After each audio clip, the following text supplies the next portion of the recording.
Hi friends, in this video I want to continue talking about spiritual development.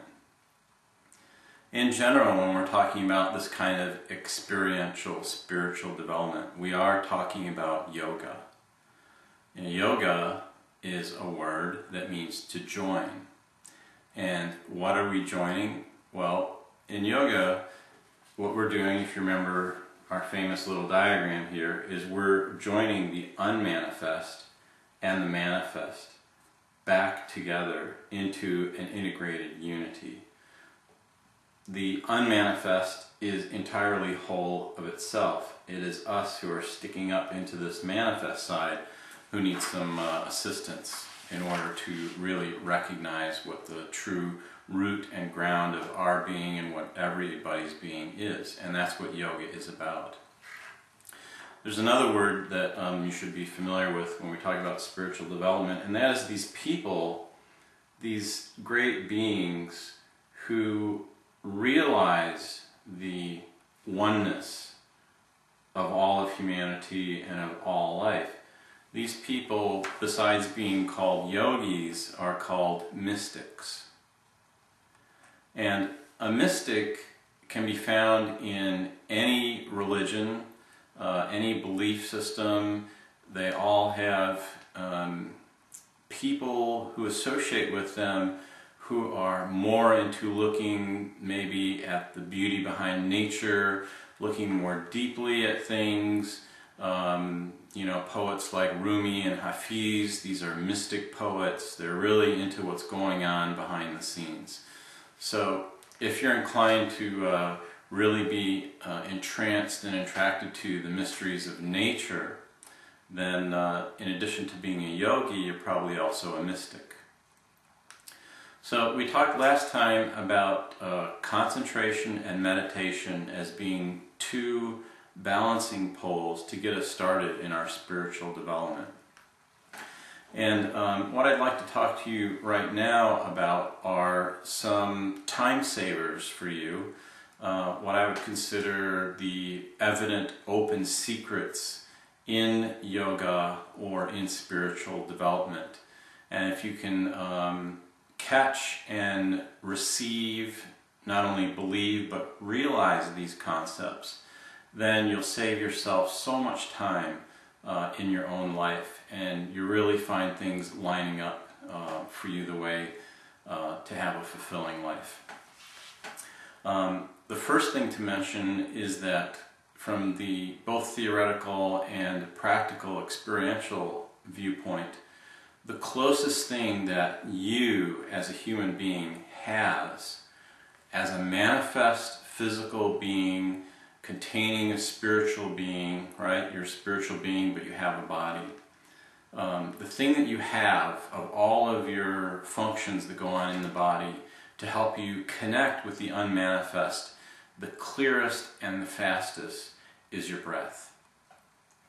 We talked about in meditation that the breath is often used as the vehicle to really open your perception up to the inner realities.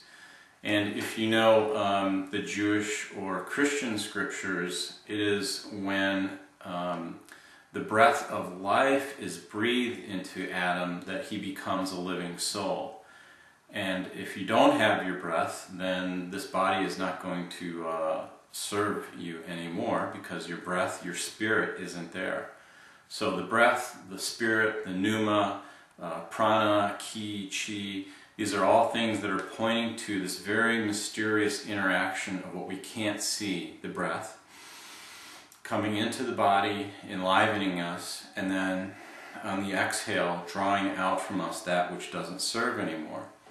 So if you want to make good progress on the spiritual path, one of the things you'll pay attention to a lot is your breath. This is emphasized in yoga, it's emphasized in the mystical and esoteric traditions, is that you really tune in to your breath. How far does it go down? What kind of qualities does it have? Are you nervous? Is your breath shallow? Are you relaxed? Is your breath full? Paying attention to all these attributes of the breath. So the breath is really one of the open secrets in yoga, mystical, spiritual development, as far as how to really connect strongly and quickly with Spirit. The other open secret is, at least for us who are very intellectual, a little harder to grasp because we don't believe it, because we don't necessarily think we see it. And that is an entire school that recognizes that the unmanifest and the manifest are really so tightly bound together that whatever your goal in spiritual development is, if it's to love people better, or usually people would say to become enlightened, right? That you are already enlightened. That all of the realities that you seek of carrying the divine and the unmanifest within you, you have access to all those instantly. This is influenced a lot by some aspects in Hinduism, in Zen Buddhism, and particularly Ramana Maharshi and one of his disciples, Papaji. They really emphasize that what you're looking at is the divine. You are the divine being. This is kind of an instant enlightenment school, and it's not a trick. It's more a realization, and it can't be something that you just believe. Let me give you an example. In a satsang, somebody came to Papaji and asked him, saying, why don't I see God?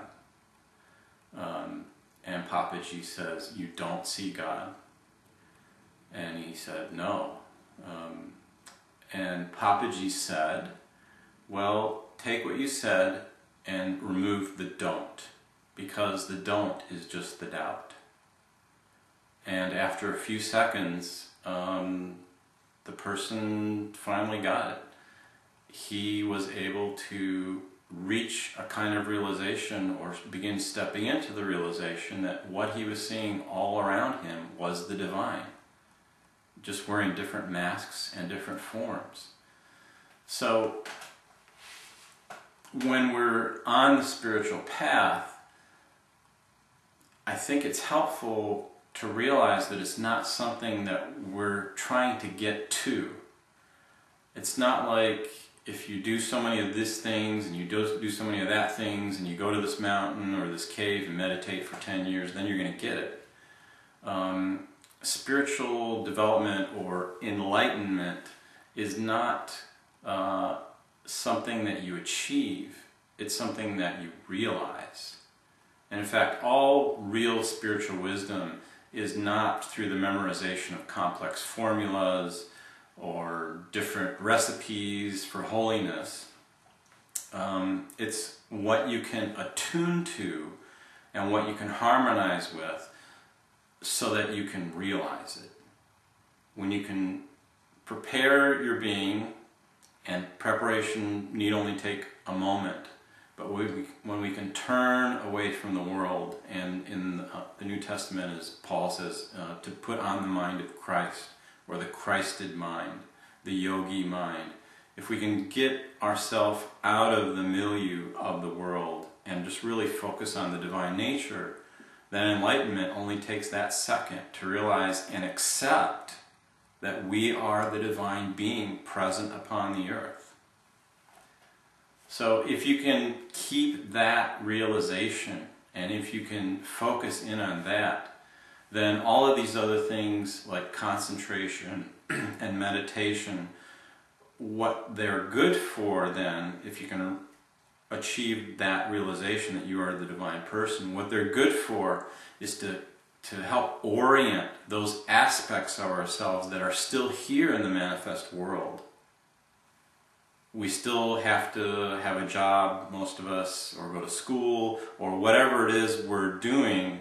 We still have to engage the world. And that's very much Papaji and the Sufi perspective about enlightenment or reaching a certain stage in spiritual development. You never just disconnect from society and go off and become a holy person. You still engage society.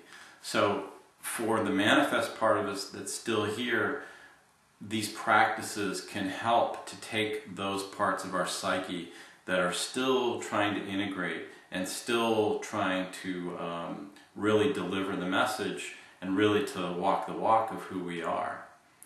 You can be an enlightened person and not be as outwardly skillful about delivering the message or being kind or whatever, but if you really get the message in a strong way, then these other things are just supports for you.